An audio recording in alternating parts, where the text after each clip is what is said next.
যেভাবে দীর্ঘদিন থেকে অগণতান্ত্রিক ফ্যাসিস্ট বিশেষ করে একটি সম্প্রদায়কে টার্গেট করে যেভাবে তারা চা বাগানের শ্রমিক, নিপীড়িত শোষিত মানুষদের নামগুলো গণতান্ত্রিক অধিকারকে এসআইআর প্রক্রিয়ার প্রতিবাদে জলপাইগুড়িতে বিক্ষোভ মিছিল ও জেলা শাসকের দপ্তর অভিযান কর্মসূচি পালন করল জলপাইগুড়ি জেলা কংগ্রেস কমিটি। বুধবার থানামোড় সংলগ্ন জেলা কংগ্রেস কার্যালয়ে রাজীব ভবন থেকে মিছিলটি শুরু হয়। মিছিলে নেতৃত্ব দিয়েছেন প্রদেশ কংগ্রেসের সহ সভাপতি নির্মল ঘোষ দস্তিদার, শহর ব্লক সভাপতি অম্লান মুন্সি, পিনাকি সেনগুপ্ত সহ দলের অন্যান্য নেতা কর্মীরা। এদিন মিছিলটি শহরের বিভিন্ন গুরুত্বপূর্ণ রাস্তা পরিক্রমা করে জেলা শাসকের কার্যালয়ের সামনে এসে পৌঁছয়। মিছিল চলাকালীন অংশগ্রহণকারীরা মুখে মুখোশ ও হাতে ব্যানার ও প্ল্যাকার্ড নিয়ে বিভিন্ন স্লোগান তুলেছেন। প্রতিবাদকারীদের অভিযোগ, এসআইআর এর নামে পরিকল্পিতভাবে বহু মানুষের নাম ভোটার তালিকা থেকে বাদ দেওয়ার চেষ্টা করা হচ্ছে।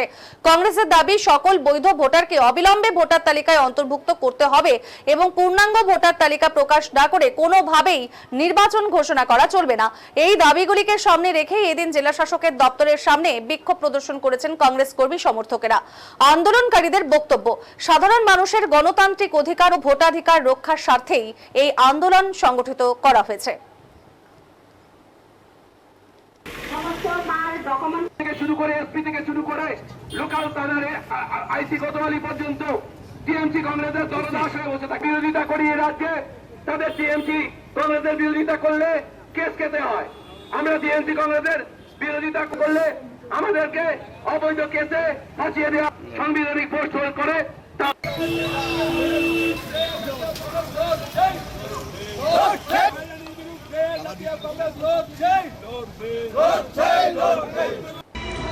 দাদা আজকে এখানে কেন?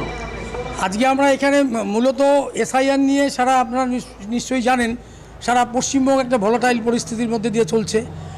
ভোটার লিস্টে বিভিন্ন সময় বিভিন্ন রুল নির্বাচন কমিশনের, এবং গত নভেম্বর মাস থেকে পশ্চিমবঙ্গে যে এসআইআরের নামে ভোটার সংশোধনী লিস্ট তৈরি করা হচ্ছে, তাতে আমরা একের পর এক ভুল ভ্রান্তি এবং মানুষের মধ্যে যে একটা বিভ্রান্তি তৈরি হয়েছে, সেটাকে দূর করবার জন্য এবং প্রশাসনের কাছে মানুষের যাতে হয়রানি না হয় এবং স্বচ্ছ ভোটার লিস্ট যাতে বিফোর ইলেকশন পাবলিশড হয়, তার জন্য আজকে আমরা এখানে এসেছি। আপনারা জানেন যে গত 28 তারিখে ফাইনাল ভোটার লিস্টের নামে যে লিস্টটা বার করা হলো, সারা পশ্চিমবঙ্গের কথা ছেড়েই দিলাম, সারা পশ্চিমবঙ্গে 60 লক্ষ ভোটার এখনও পর্যন্ত অ্যাডজুকেটেড লিস্টে রয়ে গেছে। আমাদের জলপাইগুড়িতে দেখুন না, জলপাইগুড়ি জেলায় 1,08,000 ভোটার অ্যাডজুকেটেড লিস্টে এখন পর্যন্ত, অ্যাডজুকেটেড লিস্ট ইজুয়াল টু বিচারাধীন অবস্থায় রয়ে গেছে। কেন মানুষ বিচারাধীন অবস্থায় থাকবে? এর কি কোনো সদুত্তর আছে? না দিতে পারছে প্রশাসনকে।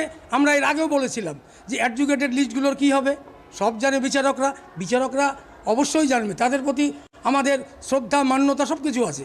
কিন্তু সাধারণ মানুষের যে হয়রানি হচ্ছে, সাধারণ মানুষ প্রতিনিয়ত ঘুমোতে গেলেও তারা টেনশনে ভুগছে, আমার নামটা উঠবে তো, আমি ভোটাধিকার প্রয়োগ করতে পারবো তো, আমি ভারতবর্ষের নাগরিক থাকতে পারবো তো, আমাকে বাংলাদেশে পাঠিয়ে দেওয়া হবে না তো। শুধু তাই নয়, একটা বিশেষ শ্রেণীর মধ্যে এমন একটা আতঙ্ক তৈরি করা হয়েছে যে তারা বোধহয় ভারতবর্ষের মানুষই নয়, অথচ ভারতবর্ষের স্বাধীনতা সংগ্রামে তাদের অবদান কোনো অংশেই কম নয়। আমরা এগুলোকে মাথায় রেখে এবং 28 তারিখে যে লিস্ট বেরিয়েছে, তাতে 32,785 জন ডিলিটেড ভোটার এবং 1,08,000 হচ্ছে অ্যাডজুকেটেড ভোটার বা অ্যাডজুকেটেড লিস্টে তাদের নামগুলো রয়েছে। আমরা চাই অ্যাডজুকেটেড লিস্ট, আমাদেরকে বলা হয়েছিল যে পালাক্রমে পিরিয়ডিক্যালি এই সংযোজন লিস্ট সংযোজিতভাবে বেরোবে। আজকে 28 তারিখের পরে আপনারা জানেন যে আজকে মার্চ মাসের 11 তারিখ, এখন পর্যন্ত সংযোজিত কোনো লিস্ট কিন্তু বেরোয়নি। আমাদের পূর্ণ দাবি, জাতীয় কংগ্রেসের দাবি, যে পুরোপুরি অ্যাডজুকেটেড লিস্টে যতজন ভোটারের নাম আছে তাদের বৈধ ভোটার হিসাবে তাদের প্রত্যেকের নাম পাবলিশ করতে হবে, এবং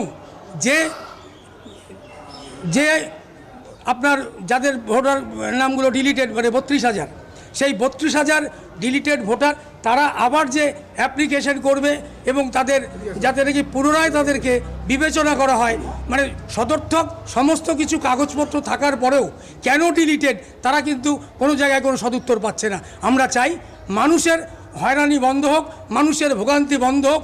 একজন ডিভিশনাল ম্যাজিস্ট্রেট তার যেরকম ভোটাধিকার রয়েছে, ঠিক তেমনিভাবে একটা খেটে খাওয়া মানুষ, একটা দিনমজুর, একটা কৃষক, সেও আমার ভোটার, সেও ভারতবর্ষের নাগরিক। তাকে কেন প্রতিনিয়ত দিন গুনতে হবে যে আমার নামটা থাকবে তো, আমি বাংলাদেশি হয়ে চলে যাব না তো?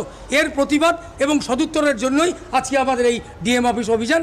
আমরা নির্বাচন কমিশন যেভাবে দীর্ঘদিন থেকে অগণতান্ত্রিক ফ্যাসিস্ট বিশেষ করে একটি সম্প্রদায়কে টার্গেট করে যেভাবে তারা চা বাগানের শ্রমিক, নিপীড়িত শোষিত মানুষদের